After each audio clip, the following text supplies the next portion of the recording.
வரவேண்டும் தாயே, ஒரு வரம் தர வேண்டும் நீயே.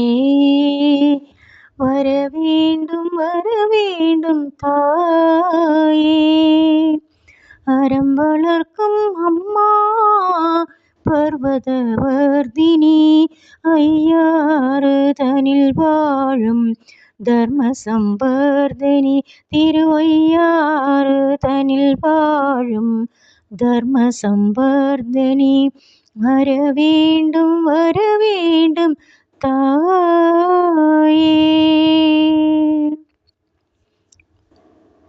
எல்லா பக்தர்களுக்கும் என் பணிவார்ந்த வணக்கம். இப்போ நம்ம பார்த்துட்ருக்கிறது அம்பாள் புராணத்தில் 4வது பாடத்தில் இன்றைக்கி நம்ம பார்க்க போகிறது 14வது ஸ்லோகம். இதில் நம்ம என்ன சொல்ல போகிறோன்னா, அம்பாளோட 2 விதமான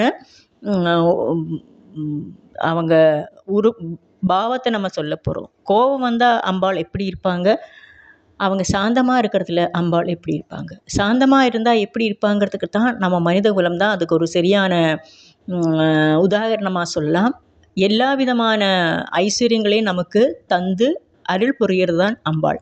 ரொம்ப சாந்தம், எப்பொழுதுமே புன்னகை கூடின ஒரு உருவம் தான் அவங்களுக்கு. ஆனால் அவங்களுக்கு கோபம் வந்தால் எப்படி இருக்கும்? மகிஷாசுரனோட வம்சத்தையே முச்சூடும் அழிச்சாங்க இல்லையா, அதுதான் அவங்களோட கோபம். அது எந்த அளவுக்கு போகும்ங்கிறத நமக்கு சொல்லவே முடியாது. அது தேவி பிரசாத பரமா பவதி பவாய, சத்யோ விநாசயதி கோபவதி கலானி, விஜ்ஞாதமே தததுனைவ யதஸ்தமேதன்னீதம் பலம் சுவிபுலம் மகிஷாசுரஸ்ய. அப்போ மகிஷாசுரனோட வம்சத்தை எப்படி அழிச்சாங்க என்கிறது அந்த போராட்டத்தை பார்த்தப்ப நான் சொல்லியிருந்தேன்.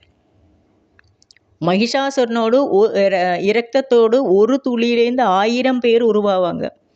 அந்த 1000 பேரையும் அவங்க ஒரு நொடியில் அழித்து மகிஷாசுரனோட தலையை அறுத்து அதில் தாண்டவமே ஆடிட்டாங்க அம்பாள். அதில் பூலோகமே நடுங்கிடுச்சு. அந்த போருக்கு பிறகு அவங்கள சாந்தம் பண்ணுறதுக்கு தான் எல்லாருமா சேர்ந்து அம்பாளை துதிக்க ஆரம்பித்தாங்க. ஆனால் அந்த போர்லேயும் அவங்க கடைசி நேரம் வரைக்கும் அவங்களோட முகத்தில் புன்னகை மட்டும்தான் இருந்துதான். அப்படி தான் முனிவர்கள் சொல்கிறாங்க. ஆனால் அதே அம்பாளோடு கோரமான ஒரு உருவத்தையும் அந்த போராட்டத்தில் நம்ம பார்த்தோம் என்கிறத முனிவர்கள் புராணப்படி சொல்கிறாங்க. அந்த அளவுக்கு உக்கிரமாக இருந்தது. கோபத்தில் தாண்டவமே ஆடினாங்க, பத்ரகாளியாக மாறினாங்க.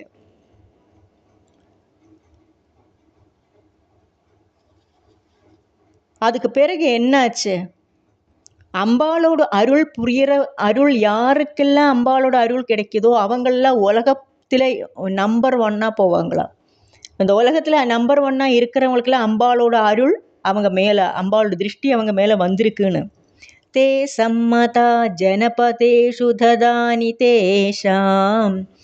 தேஷாம் யசாம்சி நச சீததி பந்துவர்கः धन्यास्तता एव निभृतात्मज भृत्यदारायेशं सदाभ्युदेदा भवति प्रसन्ना. யாருக்கெல்லாம் அம்பாளோட அருள் புரியறதோ, அம்பாளோட திருஷ்டி செல்லுதோ, அவங்களும் தான் அவங்களோட பந்து வர்க்கங்கள், ரிலேட்டிவ்ஸ், சொந்தக்காரங்க, பந்தக்காரங்க, பங்காளிங்க, அவங்களுக்கு எல்லாருக்குமே ஒன்றுக்குமே கஷ்டம் வராது. தனத்துக்கு கஷ்டம் வராது, புகழுக்கு கஷ்டம் வராது, உடையாடுகளுக்கு கஷ்டம் வராது, கல்வி கஷ்டம் வராது, ஆரோக்கிய கஷ்டம் வராது, ஒன்றுக்குமே. ஆனால் என்ன வேணும்? அம்பாளோட அருள் திருஷ்டி அவங்க மேலே வந்திருக்கணும். அது இன்னொரு வரப்போகிற ஸ்லோகத்தில் சொல்லுவாங்க, அரக்கண்ணாலே நீ பார்த்தா போருமே என்னோட எல்லா பிரச்சனைகளையும் முடியும்னே, நீ அந்த அரக்கண்ணால் நீ என்னை பார்க்கறது இல்லையே அம்பாளேன்னு முனிவர்கள் கதறி கதறி அழுகிற ஒரு ஸ்லோகம் இனிமே வரும். 1000 கண்ணு ததகசதேன நேத்ரானாம், 100 கண்ணை நீ வச்சுட்டு நீ இருக்கி, அதில் அரக்கண்ணால் நீ ஏன் என்னை பார்க்கறது இல்லை? முனிவர்கள் கதற ஒரு ஸ்லோகம் இனிமே வரப்போகுது. இனி அடுத்தொரு ஸ்லோகத்தோடு நாளைக்கு மீண்டும் சந்திப்போம்ங்கிறது உங்கள்கிட்ட இந்த விடைபெறுகிறேன். வணக்கம்.